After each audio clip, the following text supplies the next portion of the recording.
नमस्कार दोस्तों, story world channel में आप सभी का स्वागत है। आज की कहानी का नाम है माँ जी, मैं कोई नशा मुक्ति केंद्र नहीं जो आपके बेटे की लत छुड़वा दे। आइए सुनते हैं कहानी को। बहू, रात के 12 बज रहे हैं। रोहित अभी तक घर नहीं आया है और तू है कि चैन से बैठी है। कैसी बीवी है तू, अपने पति को संभाल कर रखना नहीं आता। उसे फ़ोन लगाकर पूछ तो सही कि कहाँ है और कितनी देर लगेगी उसके घर आने में। ममता जी अपनी बहू सुनैना को चिल्लाते हुए बोली, मुझसे क्या पूछ रही हैं आप माँ जी? आपका बेटा कोई छोटा बच्चा तो है नहीं कि यहाँ वहाँ गुम हो जाएगा। वो बेटे तो आपके ही हैं। आप फ़ोन लगाकर पूछ लो कि वो कहाँ रह गए हैं। सुनैना ने बेपरवाही के साथ जवाब दिया। हाँ, मैं तो माँ हूँ ना, मैं तो फ़ोन करके पूछूंगी ही कि वो कहाँ रह गया है। लेकिन बीवी होने के नाते तेरा भी तो कुछ फ़र्ज़ बनता है या नहीं कि तुझे यहाँ पूजा करने के लिए लाया गया है। ममता जी ने पलटकर जवाब दिया। इस बार सुनैना ने कोई जवाब नहीं दिया।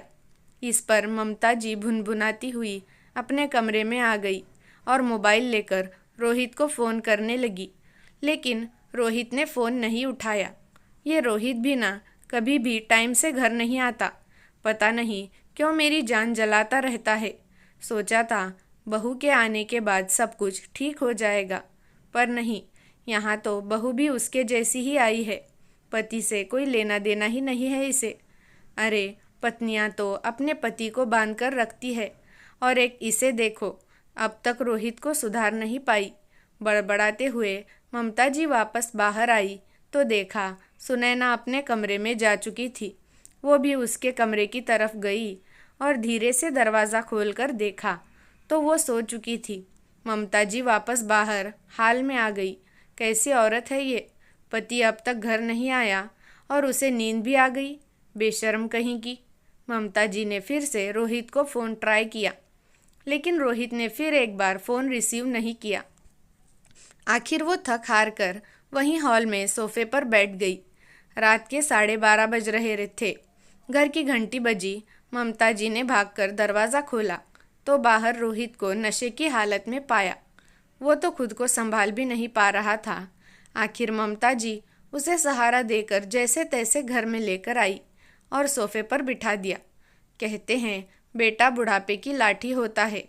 इस बुढ़ापे में तुझे मुझे सहारा देना चाहिए और यहाँ मैं तुझे सहारा दे रही हूँ। अरे कुछ शर्म कर, कब तक मुझे परेशान करता रहेगा? ममता जी उसे डांटते हुए बोली। लेकिन उसे होश हो तब तो वो कोई जवाब दे। आखिर नशे की हालत में ही सोफे पर वो लुढ़क गया तो ममता जी ने उसे वहीं छोड़कर अपने कमरे में आ गई। जब बीवी को ही कुछ पड़ी नहीं है तो मैं भी क्या करूं? पहले एक ही खून पीता था, अब दो दो लोग मिलकर पीते हैं। मेरी तो ज़िंदगी ही बिगड़ चुकी है। बड़बड़ाते हुए वो चादर तानकर सो गई।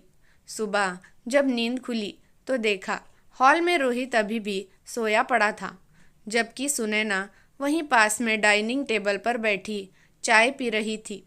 ममता जी को देखते ही सुनैना ने पूछा, माँ जी आप चाय पियोगे? उसे देखकर ममता जी अपने हाथ जोड़ते हुए बोली, तू ही पी तेरी चाय। पति यहाँ नशे में पड़ा हुआ है, लोगों का तो खाना पीना दुश्वार हो जाता है, पर तेरे हलक से कैसे उतर रही है ये चाय? ममता जी की बात सुनकर सुनैना मुस्कुराते हुए बोली, क्या बात है माँ जी, आज तो बहुत ज़्यादा गुस्सा हो रही हैं आप। भला मैं क्यों अपना खाना पीना बंद करूं? आपका बेटा इतने सालों से बिगड़ा हुआ था, आपने तो खाना पीना बंद नहीं किया, तो मुझसे उम्मीद क्यों कर रही हो? सुनैना की बात सुनकर ममता जी गुस्से से उसे घूरने लगी। उन्हें अपनी तरफ देखता हुआ देखकर, माँ जी थोड़ी शांति बनाए रखिए, कहीं बीपी ना हाई हो जाए आपका। मैंने नाश्ता तैयार कर दिया है और दोपहर का खाना भी बनाकर रख दिया है। अभी मंजू आ जाएगी साफ़ सफाई करने के लिए, तो आप उससे साफ़ सफाई करवा लेना। और मैं जा रही हूँ अपने मायके, अपनी माँ से मिलने के लिए। शाम तक वापस आ जाऊँगी। शाम को भी क्यों वापस आती है, वहीं रह जाना। वैसे भी तेरा इस घर में होना नहीं होना एक ही बराबर है। जो अपने पति को संभाल नहीं सकती वो मेरा घर क्या संभालेगी? क्या बात कर रही हो आप माँ जी? वहीं रहने के लिए थोड़ी ना आपके बेटे से शादी की थी। बहू को तो ससुराल में ही होना चाहिए, यही तो संसार का नियम है।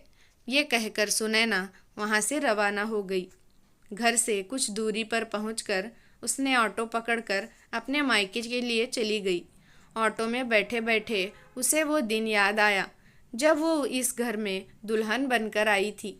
कितने अरमान थे उसके, पर वो अरमान उस समय धराशायी हो गए जब रोहित ने शराब के नशे में धुत होकर वो घर आया था। शादी के ठीक दूसरे दिन उसने ये हरकत की। उसने हैरानी से ममता जी की तरफ देखा तो ममता जी ने बात संभालते हुए कहा था, अब थोड़ी बहुत तो हर कोई पीता ही है, पर तुम आ गई हो ना, अब तुम संभाल लोगी, इसलिए तो उसकी शादी की है। सावित्री तो अपने पति की जान यमराज से वापस ले आई थी, तुम्हें तो सिर्फ उसे सुधारना है। ममता जी की ये बात सुनकर सुनैना हैरान खड़ी हो गई। मतलब अपने बेटे को सुधारने के लिए उन्होंने उसकी ज़िंदगी को दांव पर लगा दिया था। पूरी रात सुनैना की दिमाग में यही बात चलती रही थी। दूसरे दिन सुनैना पगफेरे के लिए मायके गई तो मायके वालों ने भी यही जवाब दिया, बेटा थोड़ी बहुत तो आजकल हर कोई पीता ही है, ये तुम पर निर्भर करता है कि तुम उसे कैसे संभालती हो। एक पत्नी चाहे तो क्या नहीं कर सकती, और फिर इसके अलावा कोई कमी तो नहीं है, थोड़ा बहुत एडजस्ट तो सबको करना ही पड़ता है। पीता तो उसके थे नहीं। माँ ने ज़रूर इतना कहा, बेटा जैसा भी हो अपना घर संभाल ले, अगर तू छोड़कर भी आई तो यहाँ तेरे भाई भौजाई रखेंगे, इसकी कोई गारंटी नहीं है। जिन्होंने ये जानते हुए तेरी शादी एक शराबी से करा दी, वो तुझे यहाँ रखेंगे, इसकी तू उम्मीद मत कर। सुनैना को समझ ही नहीं आया कि वो क्या करे, इसलिए चुपचाप वापस ससुराल आ गई। जब जब भी रोहित शराब पीकर आता तो सुनैना रोती परेशान होती, पर ममता जी तो चैन की बांसुरी बजा रही होती। आखिर बेटे को बहू के हाथों सौंप कर वो बेफिक्र हो चुकी थी। लेकिन अभी 2 महीने पहले रोहित ने शराब के नशे में सुनैना की जमकर पिटाई कर दी, सिर्फ इसीलिए क्योंकि सुनैना ने उसे शराब पीने से रोका था। ममता जी ने उसमें भी सुनैना की ही कमी निकाली थी। हे भगवान, एक पति तक नहीं संभाल सकती, पूरा घर क्या संभालेगी। मैंने तो ये सोचकर अपने बेटे की शादी की थी कि घर में बहू आएगी तो उसे सुधार देगी, लेकिन ये तो उल्टा उसे परेशान करने का काम करती है। अब तेरे सारे नाजो नखरे तो उठाता है, तेरे खर्चे उठाता है, फिर तू हर समय उसके पीछे पड़ी रहेगी तो हाथ नहीं उठाएगा तो बेचारा क्या करेगा। थोड़ा प्यार से संभाला कर। जब मायके वालों से कहा तो वो लोग भी हमदर्दी जताकर चले गए। भाभी तो ये तक कहकर चली गई कि एक पति नहीं संभाल सकती तो कर ही क्या लोगी तुम, दोबारा लौटने की सोचना भी मत। हम अपना देखें या तुम्हारा देखें, तुम्हारी माँ को ही रख रहे हैं वही बड़ी बात है। सो सुनैना ने भी सोच लिया था कि जब रहना इसी ही घर में है, या तो ज़िंदगी भर मार खाते रहो और रोते रहो, या फिर बेशर्म हो जाओ और अपना रास्ता खुद चुनो। सुनैना ने दूसरा रास्ता चुना। सुनैना को धीरे धीरे ये बात समझ आ गई थी कि रोहित उससे लड़ते झगड़ते तभी था जब वो शराब के नशे में होता था, वरना तो वो सुनैना से अच्छे से ही बात करता था। इसीलिए अब वो रोहित से जब वो नशे में होता तो ज़्यादातर कुछ कहती ही नहीं थी। उसने 1-2 बार नौकरी के लिए कहा तो ममता जी ने हंगामा कर दिया। इसके बाद रोहित ने नशे की हालत में ममता जी के कहने पर उसके साथ गाली गलौज की थी, इसीलिए उसने उनके सामने नौकरी के लिए कहना ही छोड़ दिया था। पर उसे नौकरी तो करनी ही थी, पढ़ी लिखी तो वो थी ही, आत्मनिर्भरता उसे बनना ही था, पर आखिर बाहर कैसे जाए, इसीलिए अक्सर मायके का नाम लेकर वो निकल जाती थी। अभी 1 सप्ताह पहले इंटरव्यू देकर आई थी, वहाँ से कॉल आया था तो आज वहीं जा रही थी। वहाँ पहुँची तो उसकी नौकरी पक्की हो गई थी। उसने सारे ज़रूरी कागजात डिपॉजिट कराए, उसे दूसरे दिन से ही ज्वाइन करने को कह दिया गया था। जब वापस लौट कर आई तो रोहित भी होश में आ चुका था। ममता जी गुस्से में बैठी उसे ही घूर रही थी। जैसे ही उसने घर में कदम रखा, ममता जी बोली, आ गई महारानी अपने मायके वालों से मिलकर। यहाँ सास और पति भूखे बैठे हो उससे कोई लेना देना नहीं, बेशरम कहीं की। ममता जी की बात सुनकर सुनैना बोली, कैसी बात कर रही हैं आप माँ जी? खाना बनाकर तो गई थी आपके लिए, फिर मेरा क्यों इंतज़ार कर रहे थे आप? सुनैना, कहाँ गई थी तुम? अभी तुम्हारी मम्मी का फ़ोन आया था, तुम तो मायके पहुंची ही नहीं, अचानक रोहित ने कहा। रोहित की बात सुनकर सुनैना ने रोहित की तरफ देखा और कहा, मुझे नौकरी मिल गई है, कल से ज्वाइन कर रही हूँ। हाँ, ये देखो, ये होता है औरत का त्रिया चरित्र।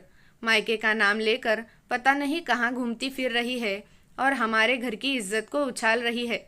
ममता जी बीच में ही बोली, माँ मैं बात कर रहा हूँ ना, आप बीच में क्यों बोल रही हो? तुम्हें नौकरी की क्या ज़रूरत है सुनैना? तुम्हारी सारी ज़रूरतें तो मैं पूरी कर ही रहा हूँ, रोहित ने सुनैना से पूछा। तब सुनैना ने कहा, मुझे मेरे मायके का कोई संबल नहीं है, मुझे अपना संबल खुद ही बनाना है, इसीलिए मैं नौकरी ज्वाइन कर रही हूँ। मैं इसीलिए नौकरी ज्वाइन कर रही हूँ ताकि मैं अपने अंदर इतनी हिम्मत जुटा सकूँ कि मैं आपके सामने खड़े होकर ये कह सकूँ कि आप शराब छोड़ रहे हो या मुझे। उसकी बात सुनकर रोहित टेंशन में आ गया, जबकि ममता जी अपना माथा पीटते हुए बोली, हाय राम, पति को छोड़ने की बात कर रही है, बेशरम, अपना घर अपने हाथों ही तोड़ रही है। ऐसा नहीं कि पति को सुधारने की कोशिश करे, बल्कि जो है उसे भी बिगाड़ रही है। बस कीजिए माँ जी, बहुत बोल लिया आपने। मैं कोई नशा मुक्ति केंद्र नहीं हूँ, एक इंसान हूँ जिसकी अपनी ज़िंदगी है और मुझे अपनी ज़िंदगी के बारे में सोचने का पूरा हक है। पर मैं इस रिश्ते को तोड़ने से पहले इस रिश्ते को एक मौका देना चाहती हूँ। बताइए रोहित, आप नशा छोड़ेंगे या फिर बीवी को? रोहित काफ़ी देर तक मौन रहा, फिर कुछ सोच समझकर बोला, ठीक है, जब तुम इस रिश्ते को एक मौका देना चाहती हो तो मैं ये मौका लूँगा। कब ज्वाइन करना है तुम्हारा नशा मुक्ति केंद्र? उसकी बात सुनकर जहाँ सुनैना के चेहरे पर मुस्कुराहट आ गई, वहीं ममता जी बिल्कुल हैरान खड़ी रह गई। उनकी आंखों में से आंसू निकल आए। आखिर इतनी कोशिशों के बाद जो काम ममता जी नहीं कर पाई थी और सुनैना ने कर दिया। दूसरे दिन ही रोहित ने नशा मुक्ति केंद्र ज्वाइन कर लिया और कुछ ही महीनों में मशक्क़त के बाद उसमें वाकई परिवर्तन आया। उसने शराब पीना छोड़ दिया और आज ममता जी अपनी उसी बेशरम बहू की नज़र उतारती नहीं थकती है। तो दोस्तों, नशे की लत की वजह से कई घर आज बर्बाद हो रहे हैं और अपने बेटे की नशे की लत छुड़ाने के लिए किसी और की बेटी की ज़िंदगी दांव पर लगाना, ये तो गलत बात है। आपको ये कहानी कैसी लगी कमेंट करके ज़रूर बताना, और अच्छी लगी है तो वीडियो को लाइक, शेयर और मेरे चैनल को सब्सक्राइब ज़रूर कर देना। धन्यवाद।